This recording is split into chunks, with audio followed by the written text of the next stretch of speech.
मंच पर विराजमान परम पूज्य स्वामी श्री श्री गंगाधरेंद्र सरस्वती महास्वामी, परम पूज्य श्री श्री विश्व प्रसन्न तीर्थ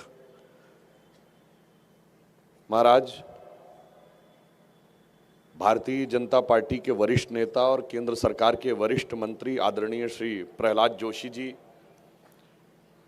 श्री गोपाल जीनगौड़ा जी, श्री अरविंद राव देशपांडे जी, श्रीमती शोभा सोमनांचे महापौर, श्रीमती मंगला आंगाड़ी सांसद बेलगावी, श्री अन्ना साहब जोले सांसद चिकोड़ी, श्री ईराना कड़ाड़ी हमारे साथ राज्यसभा में सांसद, श्री अभय पाटिल एमएलए बेलगांव साउथ, श्री सबाना तलवार एमएलसी, श्री विश्वेश्वर हेगड़े हमारे पुराने मित्र पूर्व स्पीकर, श्री महानाथ कवता गिमात, श्री संजय पाटिल, श्री अनिल बेनाके, परमेश्वर हेगड़े जी, सुब्रमण्यम भट्ट जी, एमके हेगड़े जी, हम सभी आज यहाँ पर जिस गीता का अनुश्रवण हम सब ने किया और जिस हेतु जिस स्थान पर एकत्र हैं, अगर हम सब के मन में गीता के प्रति ये भाव है और पूज्य संतों की उपस्थिति है, तो मैं कह सकता हूं कि हमारे धर्म शास्त्रों में कहा गया है कि 3 वस्तुएं ऐसी हैं जो दुर्लभ हैं और संयोग से मिलती हैं। कौन सी 3 वस्तुएं? पहला, मनुष्य का जन्म। यदि आप अनेक प्रकार के बैक्टीरिया से लेके जीव जंतु पशु पक्षी देख लें तो करोड़ों अरबों के ऊपर एक मनुष्य का जन्म मिलता है। फिर मनुष्य का जन्म मिल जाए तो मोक्ष या आध्यात्म की तरफ प्रवृत्ति कहीं लाखों में किसी एक की होती है, और यदि वह भी हो जाए तो सज्जन स्वामी साधु पुरुषों का संसर्ग बड़े सौभाग्य से मिलता है। तो हमारे यहाँ कहा गया, त्रयः दुर्लभा प्राप्नोति मनुष्यत्वम मुमुक्षत्वम सज्जना नाम संगति। और आज संयोग से आप देखें कि यह संयोग है कि आज तीनों ही चीजें यहाँ पर उपस्थित हैं, तीनों का सुखद संयोग बन रहा है।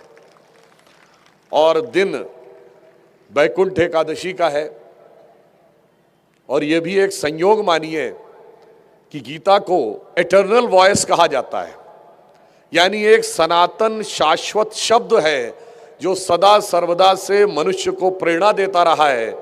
और आज संयोग से 23 दिसंबर है। शायद आप में से कुछ लोगों को पता हो या अधिकांश लोगों को न ध्यान हो, आज ही के दिन 23 दिसंबर 1947 को ट्रांजिस्टर का पहला आविष्कार अमेरिका की बेल लेबोरेटरी में हुआ था, यानी जिससे हम सब सुनते हैं वो उपकरण भी संयोग से आज ही के दिन बना। अब एक और संयोग कि हम यहाँ जिस अभियान के निमित्त आए हैं, 17 वर्षों से 2007 से गीता का यह अभियान चल रहा है। जिस निष्ठा से, जिस समर्पण से और जितने व्यापक रूप से यह अभियान स्वामी जी के मार्गदर्शन में चल रहा है, इसका मुझे आभास उतना नहीं था, मैंने सिर्फ सुना था। और कई हमारे जो वरिष्ठ लोग हैं, प्रहलाद जी हैं और अन्य लोग हैं, परमेश्वर हेगड़े जी ने बताया तो मुझे पता चला। और आज यह 17वें वर्ष में आ गया है। इसका अर्थ क्या हुआ? अगले वर्ष ये 18वें वर्ष में आ जाएगा, यानी अब यह अभियान तरुणाई से युवावस्था में प्रवेश करने वाला है। तो हम पूर्ण विश्वास के साथ कह सकते हैं कि जितने शानदार कार्य पिछले 17 वर्षों में 16 वर्षों में हुए हैं, उससे और शानदार कार्य आगे होने जा रहे हैं। और ये भी संयोग देखिए कि यह बेलगाम की धरती है, जहां पर जानते हैं भारत के स्वतंत्रता संग्राम में इसका क्या महत्व है। एक ही कांग्रेस अधिवेशन था जिसमें महात्मा गांधी ने जिसकी अध्यक्षता की थी, वो यहीं पर हुआ था। और महात्मा गांधी का उल्लेख जो आवश्यक है, महात्मा गांधी ने ही कहा था कि मैं अपने जीवन में यदि किसी ग्रंथ से सर्वाधिक प्रेरणा लेता हूं तो वो श्रीमद् भगवत गीता है। महात्मा गांधी ने कहा था, Gita is not my mother, it is my eternal mother. यानी मेरी माता नहीं है, मेरी चिरंतन सनातन शाश्वत माता है। तो आप समझ सकते हैं कि गीता का योगदान भारत के स्वतंत्रता संग्राम में क्या था। लोकमान्य तिलक ने गीता के ऊपर पूरा गीता रहस्य लिखा और उसको कर्म योग शास्त्र के रूप में निरूपित किया। महर्षि अरविंद, जिन्हें हम श्री अरविंदो भी कहते हैं, उन्होंने गीता से प्रेरणा ली और गीता के ऊपर पुस्तक भी लिखी। बड़े बड़े महापुरुषों को जो प्रेरणा मिली, शायद यही कारण था कि जब संविधान का निर्माण हुआ तो हमारे मूल संविधान की मूल प्रति में जो 10-12 चित्र अंकित किए गए हैं, क्योंकि जब संविधान लिखा गया तो एक विचार आया कि संविधान केवल एक लिखित पुस्तक नहीं है, यह जीवंत प्रेरणा का स्रोत होना चाहिए। और यदि यह जीवंत प्रेरणा का स्रोत होना चाहिए तो इसमें कुछ जीवंत प्रतीक भी होने चाहिए जो सदा से भारत को प्रेरणा देते आ रहे हैं। तो उसमें श्रीमद् भगवत गीता का उपदेश देते हुए, भगवान कृष्ण का अर्जुन को उपदेश देते हुए चित्र अंकित किया गया। और जानते हैं किस पेज पे अंकित किया गया? जहां directive principles of the constitution, यानी संविधान के नीति निर्देशक तत्व हैं, उस पृष्ठ के ऊपर गीता उपदेश देते हुए कृष्ण की तस्वीर है। अर्थात बहुत साफ है कि भारत की नीतियों का निर्देशन गीता के विचार के अनुरूप होना चाहिए। यही हमारे संविधान निर्माताओं का भी भाव था। और यह भी देखिए संयोग कि भगवान राम, माता सीता और लक्ष्मण का चित्र संविधान के जिस पेज पर है वो है fundamental rights of the constitution, यानी मूल अधिकार भगवान राम की मर्यादा से प्रेरित होने चाहिए और नीति निर्देशक तत्व गीता के ज्ञान से प्रेरित होने चाहिए। यह हमारे संविधान निर्माताओं का संकेत था। और शायद यही कारण था कि 2014 में जब प्रधानमंत्री श्री नरेंद्र मोदी जी इस देश के पहली बार प्रधानमंत्री बने तो वो सिर्फ एक सरकार बदलने का विषय नहीं था, एक विचार बदलने का विषय था, एक मानसिकता बदलने का विषय था। इसीलिए आपको यदि याद हो तो 2014 में जब वो अपनी पहली अमेरिका यात्रा पे गए थे तो उन्होंने तत्कालीन अमेरिकी राष्ट्रपति बैरक ओबामा को क्या भेंट किया था? श्रीमद् भगवत गीता भेंट की थी। अर्थात उन्होंने वह प्रतीक जो लोकमान्य तिलक से लेके, महात्मा गांधी से लेके, श्री अरविंदो से लेके संविधान निर्माताओं तक प्रेरणा देता था, वो प्रेरणा का स्रोत उन्होंने भारत के प्रतीक के रूप में स्थापित किया। कुछ लोगों को उस पर आपत्ति हुई होगी, मैं उस विषय पे नहीं जाना चाहता, क्योंकि वो अपने ही पूर्वज नेताओं के विषय विचार पढ़ लेते तो आपत्ति नहीं होती। मगर अमेरिकी राष्ट्रपति को देने के पीछे एक और भी निहित संकेत है, क्योंकि आपको पता है कि अमेरिका दुनिया का सबसे ताकतवर देश है। अमेरिका की ताकत की शुरुआत कब हुई? सेकेंड वर्ल्ड वॉर जब शुरू हुआ तो लड़ाई थी ब्रिटिश एम्पायर और जर्मन एम्पायर के बीच में, यानी विश्व में सत्ता का केंद्र यूरोप था। सेकेंड वर्ल्ड वॉर खत्म हुआ तो सत्ता का केंद्र अमेरिका हो गया यूरोप की जगह। क्यों हो गया? क्योंकि अमेरिका ने सेकेंड वर्ल्ड वॉर खत्म होते होते एटम बम का आविष्कार कर लिया। और एटम बम का आविष्कार 16 जुलाई 1945 को हुआ और जिस वैज्ञानिक ने एटम बम का आविष्कार किया था उसका नाम था रॉबर्ट ओपेनहाइमर। और जब 16 जुलाई 1945 को दुनिया का पहला सक्सेसफुल परमाणु विस्फोट, जिसे ट्रिनिटी कहते थे, अमेरिका में हुआ, तो उस रॉबर्ट ओपेनहाइमर के मुंह से सहसा निकला कि इसे मुझे देखकर श्रीमद् भगवत गीता का वो भगवान कृष्ण का वाक्य याद आता है कि यदि सृजन मैं हूं तो काल भी मैं ही हूं। यानी वो कहीं ना कहीं बता रहे थे कि आपकी ताकत का स्रोत भी जहां से आता है, उसके प्रेरणा के स्रोत भी इसी श्रीमद् भगवत गीता में निहित है। और ऐसा ही नहीं था कि वो रॉबर्ट ओपेनहाइमर ने ऐसे ही बोल दिया था।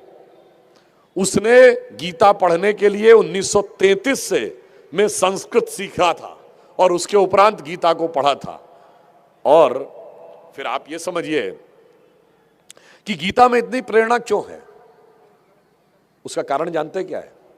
हमारे यहां 3 ग्रंथ माने गए जिन्हें प्रस्थानत्रयी कहा जाता है, यानी ब्रह्मसूत्र, उपनिषद और श्रीमद् भगवत गीता। प्रस्थानत्रयी मतलब जो मुक्ति की तरफ मार्ग प्रशस्त करें, that is the trio for departure of soul. अब अगर आप देखें तो गीता क्या है, समस्त उपनिषदों का सार जो है वो गीता में है। जो प्रसिद्ध श्लोक है आप सबको पता होगा, सर्वोपनिषदो गावो दोग्धा गोपाल नंदना पार्थो वत्स सुधी भोक्ता गीता दुग्धामृतम महत। यानी समस्त उपनिषदें गाय हैं, भगवान कृष्ण उसको दोहने वाले ग्वाले हैं।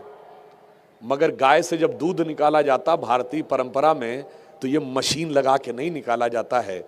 वत्स यानी बछड़ा, गाय का बच्चा उसके साथ होता है, क्योंकि हम मानते हैं उस दूध के पे पहला अधिकार उसका है अपनी मां के दूध के ऊपर। तो वो बछड़े अर्जुन हैं जो माध्यम बने और फिर जो दूध निकला वो अमृत है जिसको सभी संत जन जिसका पालन करते हैं। अब इसी श्लोक का गहरा अर्थ समझिए। भगवान कृष्ण ने इसमें गीता को दुग्ध ही क्यों कहा? वो शहद भी कह सकते थे, वो किसी फल का रस भी कह सकते थे, वो नेक्टर भी कह सकते थे, दुग्ध ही क्यों? कारण जानते क्या है? उन्होंने दुग्ध वो चीज है जिसके अंदर एक अंतर्निहित शक्ति है जिसे आपको प्रयत्न के द्वारा प्रकट करना पड़ता है। जैसे आप शहद लेंगे तो उसके अंदर कोई चेंज नहीं आता है, आप किसी फल का रस निकाल लेंगे तो उसमें कोई चेंज नहीं आता है। परंतु दुग्ध क्या होता है? भगवान कृष्ण निष्काम कर्म के प्रतीक है ना। और वो कैसे प्राप्त होता है? दूध को यदि आप पानी में मिला दें तो हमारा मन दुग्ध की तरह है और संसार पानी की तरह है, तुरंत दूध पानी में मिलके व्यर्थ हो जाता है, नष्ट हो जाता है। परंतु दूध की आंतरिक शक्ति क्या है? दूध को जब आप स्थिर करते हैं तो वो दही बनता है, कर्ड। और जब उसको मथते हैं दही को तो उसमें से क्या निकलता है? मक्खन, नवनीत, बटर। अब उस मक्खन को पानी में डाल दीजिए, डिसॉल्व नहीं होता है।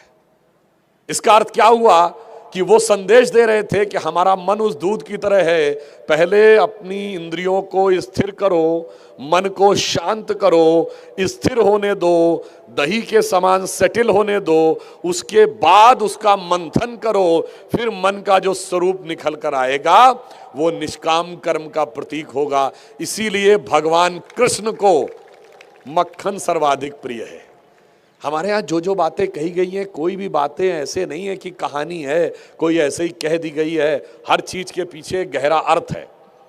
और इसीलिए आपने एक बात मार्क की कि युद्ध में भगवान कृष्ण स्वयं भाग नहीं लेते, वो सिर्फ सारथी बन के रहते हैं। क्यों? अगर निष्काम कर्म का प्रतीक रहना है तो आपकी आत्मा को किस रूप में रहना है? साक्षी, चेता, केवलो निर्गुणश। यानी कैवल्य है, निर्गुण है और साक्षी है। अर्थात युद्ध के बीच में खड़े होकर भी मैं उसमें भागीदार नहीं हूं, तभी तो निष्काम कर्म आएगा। तो वो मक्खन की स्थिति तब होगी कि मैं पानी के बीच में भी पानी से मिला हुआ नहीं हूं, मेरा अलग अस्तित्व है। इसीलिए भगवान कृष्ण दुग्ध के रूप में गीता का उपदेश देते हैं और फिर निष्काम कर्म के रूप में युद्ध में खड़े होकर युद्ध में धर्म और सत्य की विजय का मार्ग प्रशस्त करते हैं। तो भगवान कृष्ण के एक एक कार्य, एक एक कृत्य का बहुत गहरा दार्शनिक अर्थ है जो मैं मानता हूं आज के बच्चों को भी समझने की बहुत आवश्यकता है। और देखिए गीता में जो और संदेश है वो कितने गहरे और गूढ़ संदेश हैं जो कभी हमारे ध्यान में नहीं आते। देखिए आदरणीय प्रहलाद जोशी जी यहाँ हैं, अभी हम सब ने 10वें अध्याय का उवाच किया, उसमें प्रहलाद जी का भी नाम है। भगवान कृष्ण कहते हैं ना, प्रहलादाश्यामि दैत्यानाम। वैसे उससे अलग मत लीजिएगा, बहुत ही भद्र पुरुष हैं और हमारी पार्टी के बड़े वरिष्ठ नेता हैं। कहने का तात्पर्य यह है कि वो कहते हैं कि दैत्यों में भी मैं प्रहलाद हूं, अर्थात अगर अपना या पराया का भेद हमारे भगवान नहीं करते, अगर सत्कर्म के ऊपर कोई चलता है तो हम ये नहीं कहते सिर्फ हमारे यहां रहोगे तो मुक्ति पाओगे, हमारे यहां रहोगे तो स्वर्ग जाओगे, हमारे यहां रहोगे तो वैकुंठ जाओगे। जो कहीं भी भगवान की भक्ति करता है, भगवान उसको जाकर गले ही नहीं लगाते हैं, उसके लिए अवतार लेने को भी खड़े हो जाते हैं। यह संदेश हमें यहां पर देता है। और आज मार्गशीर्ष का महीना है, तो भगवान ने क्या कहा? अब देखिए, जो मैंने बात कही, थोड़ा सा विषय धार्मिक से सामाजिक होता है। बताइए, इतनी उदारता जिस ग्रंथ में हो, उसको सेक्युलरिज्म को दूसरा सिखाएगा कि विरोधी के साथ कैसा बर्ताव करना चाहिए? अर्थात श्रेष्ठतम उच्चतम मानव मूल्यों के प्रतीक सारे सूत्र श्रीमद् भगवद गीता में है। आज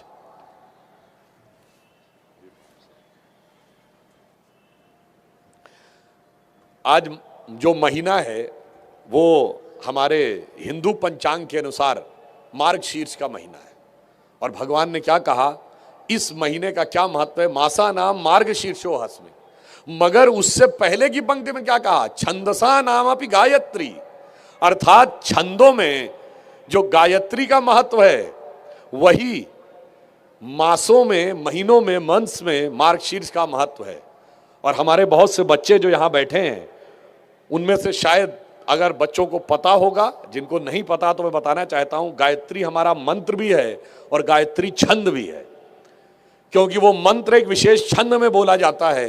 गायत्री छंद वो है जिसमें 24 स्वर होते हैं और वो 8-8 के 3 भाग में विभाजित होते हैं। उस छंद को गायत्री कहते हैं। चूंकि यह छंद समस्त वैदिक मंत्रों में सर्वश्रेष्ठ माना गया है, इसलिए उन्होंने कहा छंदों में मैं गायत्री हूं।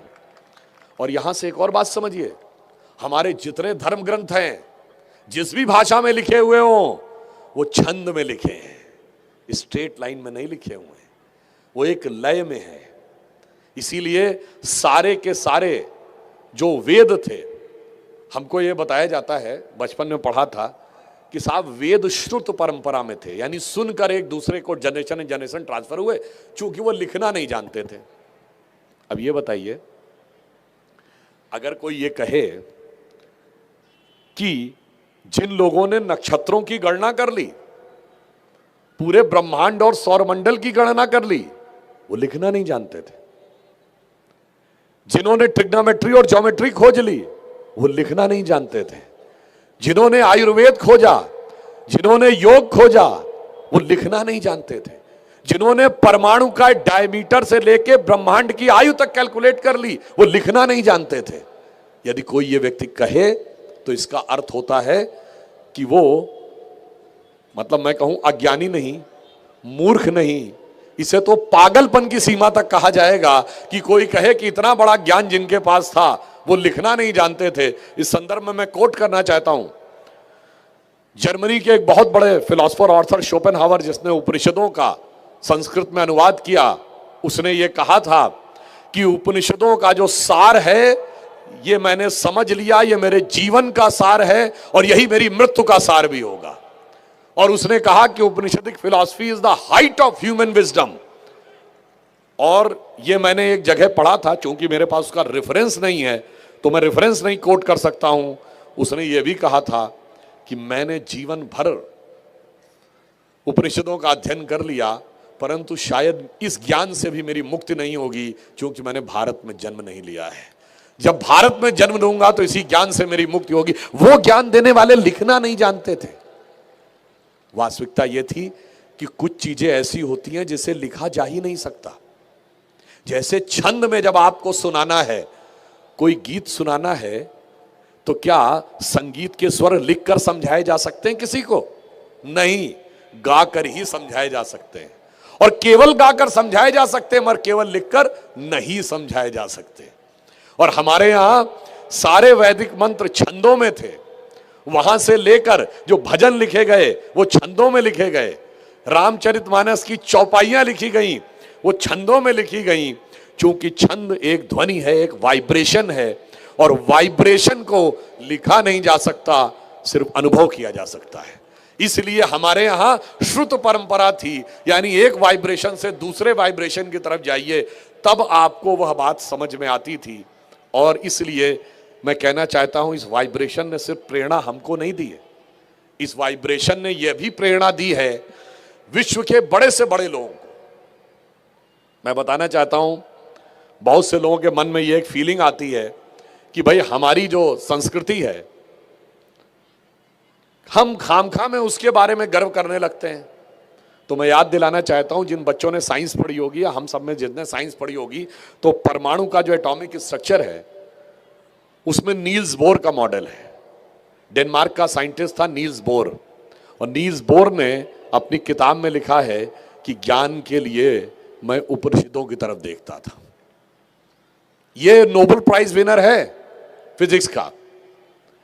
इरविन श्रोडिंगर ने, जिसने श्रोडिंगर वेव इक्वेशन दी, उसने अपनी किताब लिखी व्हाट इज लाइफ, और उसमें पूरा एक चैप्टर उपनिषदों के ऊपर लिखा है। तो हम इसलिए कह सकते हैं कि प्रेरणा का यह स्रोत विश्व के बड़े से बड़े वैज्ञानिकों को प्रेरणा देता रहा। और यहां पर मैं गर्व से एक बात कहना चाहता हूं, विनम्रता से भी कहना चाहता हूं, दुनिया में कोई दूसरा ग्रंथ बताइए, कोई दूसरे धार्मिक ग्रंथ बताइए जिनसे वैज्ञानिकों ने प्रेरणा ली हो, एक नहीं एक दर्जन। और वो वैज्ञानिक वो हो जो उस धर्म को न मानने वाले हो। ना इरविन श्रोडिंगर हिंदू थे, ना नील्स बोर हिंदू थे, ना वर्नर हाइजेनबर्ग हिंदू थे, ना रॉबर्ट ओपेनहाइमर हिंदू थे। और उससे बड़ी बात क्या है, उनसे यह भी ना कहा गया हो कि हमारे धर्म में शामिल हो जाओ। यह हमारी महानता है कि हम ये कहते हैं कि यह शाश्वत नियम है प्रकृति का, इसको जो पालन करेगा वो मुक्ति प्राप्त होगा। क्योंकि गीता में भगवान कृष्ण ने क्या कहा, स्वधर्मे निधनम श्रेयो पर धर्मो भयावह। अपने अपने धर्म का पालन करो, किसी को दूसरे धर्म को प्रभावित करने की जरूरत नहीं है। मगर क्या बताएं, दूसरी जगह तो यह है, एक कहता भाई मेरे पास आ जाओ, पूरी दुनिया में मारकाट मच गई, तो दूसरा कहता मेरी तरफ आ जाओ, उस दुनिया में मारकाट मच गई। पर अगर उस कॉन्फ्लिक्ट में आज स्थिति यह हुई कि आप सबने सुना होगा एक टर्म यूज होता है clash of civilization. Clash of civilization में अगर कोहेरेंस ऑफ सिविलाइजेशन कोई दे सकता है तो वो गीता का वह वाक्य स्वधर्मे निधनम श्रेयो पर धर्मो भयावह, यानी अपने अपने धर्म का पालन करो, किसी भी प्रकार की कोई समस्या नहीं है। मगर कभी कभी एक बात मैं और कहना चाहूंगा कि प्रधानमंत्री जी ने 15 अगस्त 2023 को एक और बात कही थी कि यह अमृत काल है। यह अमृत काल बहुत से अमृत तत्व लेके आ रहा है। जैसे इस बार की जो बैकुंठ एकादशी है, ये एक मामले में थोड़ी अनोखी है ना, क्योंकि हमने अभी बताया कि महात्मा गांधी जी गीता को माता कहते थे और सनातन माता कहते थे। हमारे लिए गीता भी माता है, गायत्री भी माता है, गंगा भी माता है, भारत भी माता है, प्रकृति भी माता है और धरती भी माता है। मगर ये बैकुंठ एकादशी इसलिए अद्भुत है कि भारत की संसद में मातृ शक्ति वंदन अधिनियम, नारी शक्ति वंदन अधिनियम पारित होने के बाद की यह पहली एकादशी है। और इतना ही नहीं, हम चांद के अछूते कोने साउथ पोल को छूने वाले दुनिया के पहले देश बन गए हैं, और उसका नाम भी पॉइंट शिव शक्ति रखा है, अर्थात शक्ति के चांद की ऊंचाई तक पहुंचने के बाद की ये पहली एक बैकुंठ एकादशी है। और एक मामले में आखिरी है, अंतिम है। कैसे? अयोध्या में भगवान श्री राम के रामलला विराजमान के प्राण प्रतिष्ठित होने से पहले की यह अंतिम एकादशी है। अगले महीने वो पूर्ण वैभव के साथ प्रतिस्थापित और स्थापित हो चुके होंगे। अर्थात आज का जो हमारा विचार है, ये अवसर है, ये बहुत अलग है। इसीलिए प्रधानमंत्री जी ने कहा था कि अगर भारत को विकसित भारत बनना है, जगत गुरु बनना है, तो गुलामी की मानसिकता से अपने को मुक्त करना होगा।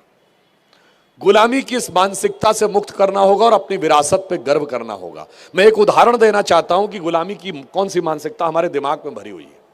देखिए, अंग्रेजों के जमाने से, मैकॉले से लेकर और मार्क्स के जमाने तक कुछ झूठ हमारे दिमाग में स्थापित कर दिए जाते हैं उत्तर और दक्षिण को डिवाइड करने के लिए। आजकल तो लोग राजनीतिक ढंग से भी डिवाइड करने में लग गए हैं। वो कहते हैं साहब उत्तर से लोग आए थे, बाहर से लोग आए थे और दक्षिण तक विजय करते चले गए। जबकि वास्तविकता क्या है? हमारे धर्म ग्रंथों में एक ही धर्म विजय लिखी गई है जो आदि शंकराचार्य ने की थी, दक्षिण से शुरू करके उत्तर तक की थी। केदारनाथ में जाकर उनकी समाधि है, श्रीनगर में उनका मंदिर है, और वो कैसी विजय थी मैं प्रमाण सहित बोलना चाहता हूं।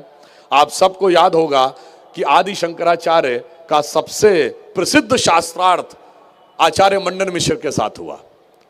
मंडन मिश्र जिस महर्षि नगरी में थे वो संभवतः आज के बिहार में कहीं उसका स्थान माना जाता है, और उसके शास्त्रार्थ की महत्ता क्या थी? पहली बात तो धर्म पे शास्त्रार्थ हो रहा है, ये सिर्फ हमारे यहां होता था। बाकी जगह धर्म पे तर्क करने का कोई स्कोप नहीं है। जो कह दिया गया सुन लो, अगर नहीं मानोगे तो नरक में जाओगे, और दूसरा कहता नहीं मानोगे तो सरतन से जुदा हो जाएगा। मगर हमारे यहां कहा गया आओ शास्त्रार्थ करो, एक पक्ष आप बोलिए, एक द्वैत बोलेगा, एक अद्वैत बोलेगा, विशिष्टाद्वैत बोलेगा, एक पक्ष आचार्य शंकर का है तो एक निम्बारकाचार्य का है तो एक मध्वाचार्य का है, एक रामानुजाचार्य का है। सब बैठिए, डिस्कस करिए, और दुनिया में कोई उदाहरण बताइए जब दो पुरुषों के बीच में धर्म के तत्व पर डिस्कशन हो रहा हो तो उसके जज बनने का अधिकार किसी स्त्री को हो। उस शास्त्रार्थ की न्यायाधीश कौन थी? आचार्य मंडन मिश्र की पत्नी उभय भारती। और उनकी निष्पक्षता का प्रमाण क्या है? आपको पता उस शास्त्रार्थ की क्या शर्त थी कि अगर मंडन मिश्र जीत जाएंगे तो आचार्य शंकर आदि शंकराचार्य अपना मत त्याग देंगे और मंडन मिश्र के शिष्य बन जाएंगे और विवाहित हो जाएंगे। यदि शंकराचार्य जीत जाएंगे तो मंडन मिश्र ब्रह्मचारी बनकर शिष्य हो जाएंगे शंकराचार्य के। यानी उनकी पत्नी को पता था कि यदि मेरे पति शास्त्रार्थ हारे तो मैं अपने पति को भी खो दूंगी, मगर फिर भी उभय भारती ने अपने पति को पराजित डिक्लेयर किया। यह न्याय प्रियता का प्रतीक है। और आपको पता है, जो लोग कहते हैं संस्कृत तो ऐसी भाषा थी, आम जनता से कोई लेना देना नहीं था, ये तो केवल विशिष्ट और अभिजात्य वर्ग की भाषा थी।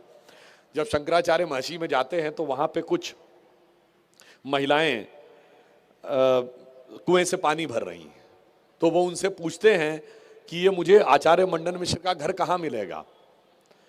तो वो कहती हैं कि जिस घर के बाहर आपको ये जिस गली पे बाहर लगे कि जहां सफाई करने वाला कोई व्यक्ति उपनिषदों के गूढ़ मंत्रों की सहज व्याख्या करता हुआ नजर आ जाए, समझिए इसी गली में कहीं मंडन मिश्र का घर है।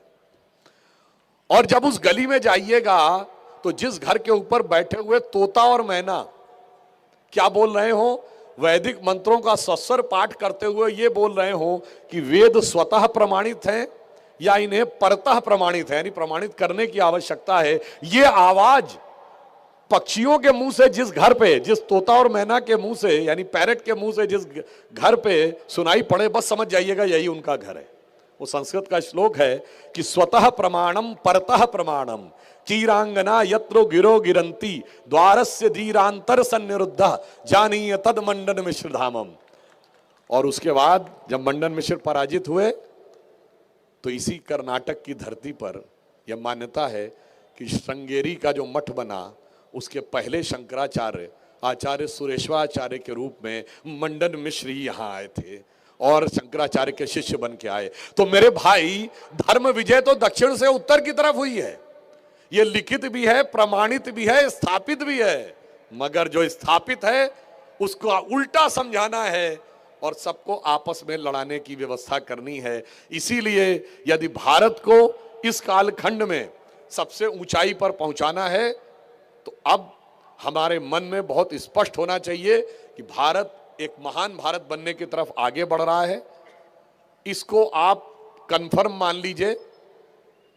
अंत में मैं सिर्फ यह कहना चाहूंगा कि आज जब हम इस कार्यक्रम में आकर एकत्र हैं, भारत एक नया स्वरूप लेकर उभर रहा है। सिर्फ सांस्कृतिक गौरव के साथ नहीं, हम दुनिया की 5वीं बड़ी अर्थव्यवस्था बन गए। हम चौथे बड़े स्टॉक एक्सचेंज बन गए, तीसरे बड़े ऑटोमोबाइल के मैन्युफैक्चरर बन गए, दूसरे बड़े मोबाइल के मैन्युफैक्चरर बन गए, और हमारा इंफ्रास्ट्रक्चर में इन्वेस्टमेंट नंबर 1 है। हमारा फॉरेन एक्सचेंज रिजर्व 600 बिलियन पे पहुंच गया है। G20 देशों में हम सबसे अधिक तेज गति से विकास करते हुए 7.8% की गति के साथ आगे आकर खड़े हो गए हैं। इसलिए प्रकृति पूरे संकेत दे रही है कि भारत की उदय का समय आ गया। तो जो गीता का में भगवान कृष्ण ने कहा था अर्जुन से, क्षुद्रम हृदय दौर्यवल्यम त्यक्त्वोत्तिष्ठ परंतप, अब हम सबका दायित्व है कि अपने मन की शंका दुर्बलता को छोड़कर खड़े हो जाएं और भारत के उत्थान के मार्ग में सहभागी बने। जिसे हम यह भी कहना चाहेंगे कि मन में किसी प्रकार का संशय न रहे, पर कभी कभी संशय आ जाता है। भगवान कृष्ण ने गीता का पूरा उपदेश दे दिया था, फिर भी अर्जुन का संशय समाप्त हो गया था क्या? नहीं। अर्जुन ने कहा महाराज वो सब तो ठीक है, मगर इतने बड़े बड़े लोगों से जीतूंगा कैसे? तो फिर भगवान ने विराट रूप दिखाया था और फिर कहा था देखो ये तय है, तुम्हें सिंहासन पर बैठना है, बाकियों को भूमि पे रहना है। तो अर्जुन ने कहा महाराज जब तय है तो फिर किस बात का रक्तपात करना, आप पलक झपकाइए, मैं सिंहासन पे बैठा हूंगा, बाकी भूमि पे पड़े होंगे। तो भगवान ने कहा तय तो है, मगर मिलेगा कर्म के सिद्धांत के अनुसार ही। तो उसी प्रकार हमारा भविष्य तय तो है, हमें बस सही कर्म करना है। और अंत में एक बात मैं और कह दूं, भगवान कृष्ण ने अपने जीवन में एक चीज और भी दिखाई है। गीता का उपदेश देने के बाद अगर उन्होंने कहा कर्म का सिद्धांत है, तो उसका अनुपालन किस सीमा तक करके दिखाया। भगवान कृष्ण ने अपना शरीर कैसे छोड़ा था, जहां महाभारत का अंत हुआ था। वो युधिष्ठिर के राज्याभिषेक से नहीं, यादवी वंश के नाश से नहीं, द्वारिका समाप्त होने से नहीं, भगवान कृष्ण लेटे थे और एक बहेलिये ने तीर मार दिया था और जिसकी वजह से उनकी मृत्यु हुई। वो कैसे हुई थी? गांधारी का श्राप था। तो भगवान ने दिखाया कि यदि सही कार्य के लिए भी मुझे कोई ऐसा कार्य करना पड़ा तो कर्म के सिद्धांत के अनुसार उसका प्रतिफल मैं सहन करने को तैयार हूं। अर्थात महाभारत दिखाता है कि ये आसुरी शक्तियों पर दैवी शक्तियों की विजय का प्रतीक नहीं था, एक स्त्री के सतीत्व की विजय ईश्वर के ईश्वरत्व के ऊपर उसका प्रतीक था। तो अंत में सिर्फ मैं कहना चाहता हूं, सब कुछ तय है। हम दुनिया के अब सबसे बड़े देश हो गए आबादी के हिसाब से, biggest nation in terms of population and youngest nation in terms of population, और oldest nation in terms of civilisation. तो हमारा एक गौरवशाली अतीत है और स्वर्णिम भविष्य है। तो मैं सिर्फ कहूंगा गौरवशाली था भूत, यानी भूतकाल पास्ट, गौरवशाली था भूत, भविष्यत भी महान है अगर संभालें आप उसे जो वर्तमान है। और बस संभालना कैसे है, मैं स्वामी जी के प्रति निवेदन करते हुए कहता हूं, भारत मां अंगड़ाई लेती, भारत मां अंगड़ाई लेती, सुप्त चेतना जाग रही, ऋषि मुनियों की देव धरा फिर अपना रूप संवार रही। धन्यवाद।